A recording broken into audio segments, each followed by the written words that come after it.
American theater's beginnings were carved out, much like the country itself, by rugged pioneers who faced adversity and challenge. These pioneers took what was primarily a British hybrid and created a uniquely American art form. This is the genre of melodrama.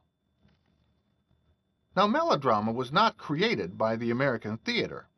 In fact, we see its roots in the French theater. The French translation of the term melodrama is music drama. This is not to confuse melodrama with another American theater genre, musical theater. The term music in melodrama refers to the music that was played by the orchestra during particularly emotional moments in the play. This is still done in film today, where a dramatic scene will be underscored by dramatic orchestral music. Early American playwrights became adept at translating the French and German melodramas into English and producing them for American audiences. Americans loved the dynamic and emotional quality of these melodramas. Eventually, American playwrights responded to the popularity of melodramas by using the basic formulas created by the French playwrights and fashioning the plays after uniquely American themes and character types. Perhaps one of the most significant pioneers of the American melodrama was a theater producer and playwright by the name of William Dunlop.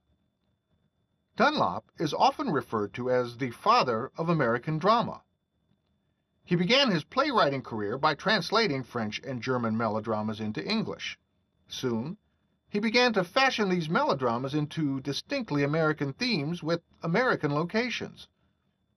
Dunlop was a religious man, and, as a result, produced theater that, for the first time, was acceptable to the religious Puritans. So what is melodrama, and why was this French form so appealing to Americans? The form of the melodrama can be said to have the same qualities of the early American character. Our ancestors built America on a simple, straightforward point of view that kept them moving in a progressive manner. The melodrama was a genre of theater that conveyed a simple and straightforward viewpoint. In fact, it wasn't unusual for a character in a melodrama to turn to the audience at the end of the play and conclude with the phrase, "And the moral of the story is..." The conflict in melodrama was a clear-cut battle between good and evil. In melodrama, good always prevailed, and evil was always punished. The characters in melodrama were also simple, often stereotypical in nature. The traits of a character in melodrama were clear-cut and rarely changed throughout the action of the play. Let's take a look at one of the most famous character types of melodrama and see how he reflected our culture. Throughout the 19th century, many of the melodramatic plays produced had a character in it that could be referred to as the stage Yankee. The stage Yankee was a simple, straightforward character who spoke his mind in simple terms and was loved by the audiences for his rugged individualism.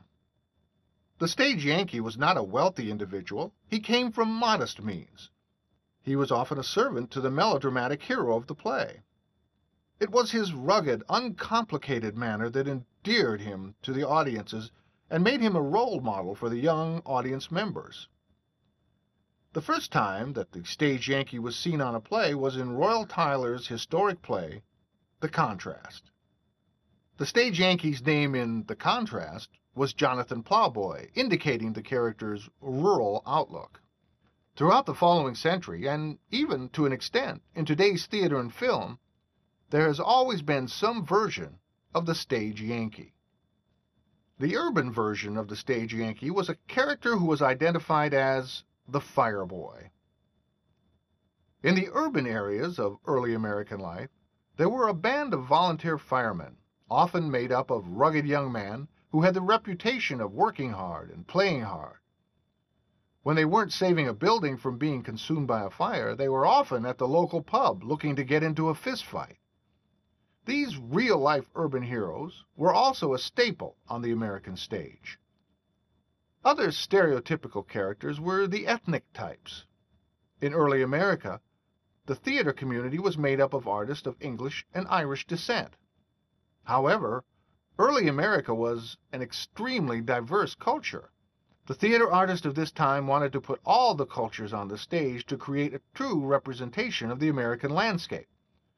The unfortunate result was that many of the ethnic types were displayed in stereotypical and often demeaning representations. While it's true, melodrama, by its very nature, puts simple, stereotypical characters on the stage, this tradition reinforced many of the prejudices that Americans held about minorities in the American culture. Blackfacing was a common practice in melodrama. A white actor would apply black makeup and portray a black character on stage. Early American actor Tim Rice became famous for creating a black character by the name of Jumping Jim Crow. Native Americans also did not always fare well on the American stage. While there were many instances of the Native American being portrayed as a noble savage, a natural character of the land, they were also often portrayed as drunken and shiftless. While melodrama utilized stereotypical characters, the actions of these plays were very dynamic. Just like the progress that our new nation was making, the American melodrama borrowed highly active plots from the French in which to keep their simple characters busy. There was also an abundance of visual spectacles in the American melodrama. Our culture has always been fascinated by technology, and this fascination found its way to the stage. Burning buildings, horse racing on treadmills, sea battles are all the kinds of action that occurred on the American melodramatic stage. Melodrama was the first genre of theater to actively mix serious and comic elements.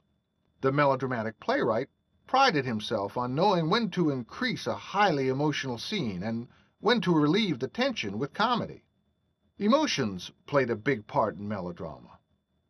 The focus of the audience for these plays was on the passion of the characters, whether it be for the object of their affection, their country, or their family. By today's standards, the early American melodramas seem unsophisticated to the point of being laughable. The emotions run a little too high, and the abundance of actions require the most ridiculous coincidences to occur to resolve the action. But it was this simple yet passionate approach to the theater that appealed to the audience members of this dynamic and hard-working nation. In the next section, we will look at the development of American acting and see how it also paralleled the growth of our nation. But for now, it's time to go to your task. Catch you on the other side.